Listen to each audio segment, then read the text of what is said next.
ఇంకో పక్కన ఇక్కడ 2 కుటుంబాలను చూస్తున్నాం. షేక్ రేణుక, ఆ అమ్మాయి జీవితం దూదేకల కులం, 37 సంవత్సరాలు.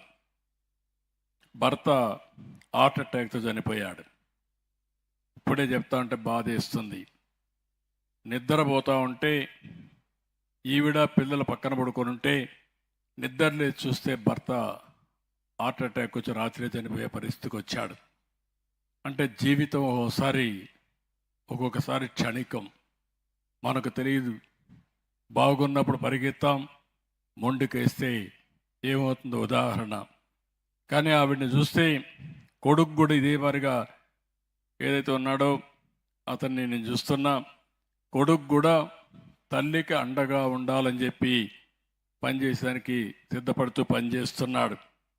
కానీ ఇంకొక పక్క చూస్తే ఆ అమ్మాయి పట్టుదల, నేను నష్టపోయాను కానీ నా కూతుర్ని చదివించాలి, నాకు చిన్న వయసులోనే పెళ్లి చేశారు, అయితే నా కూతురి భవిష్యత్తు అమరికి కాకుండా మంచి భవిష్యత్తు ఇవ్వాలని ఆరాటపడతా ఉంది.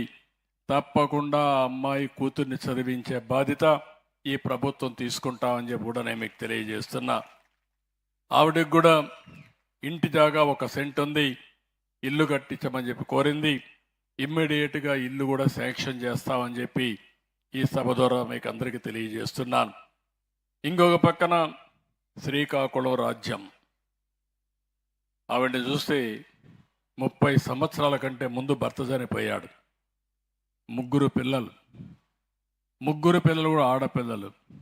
పెళ్ళిళ్ళు చేస్తే 2 చనిపోయారు. 2 సంవత్సరాల బాబు ఉండే వయసులో కూతురు అల్లుడు 2 చనిపోతే ఆ బాబుని తీసుకొచ్చి చదివిస్తూ ఉంది. వీళ్ళు కూడా మనం చూసినప్పుడు విశ్వబ్రాహ్మణ్స్ కులం.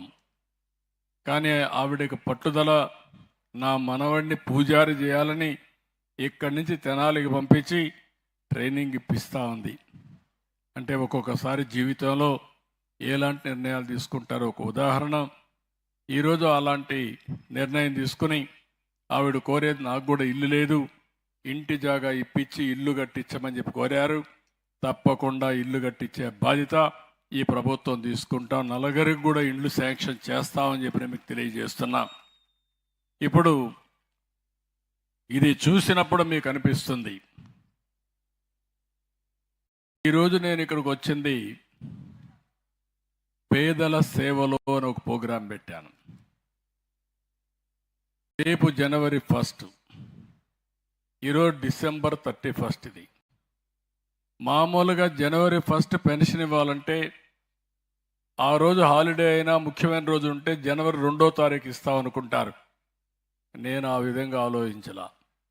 నేను జనవరి 1వ తారీఖున అధికార యంత్రాంగాన్ని ఇబ్బంది పెట్టేదానికి ఇష్టం లేకుండా 31వ తారీఖున మళ్ళీ పేదల సేవలో అనే పేరుతో మీ దగ్గరికి వచ్చాను.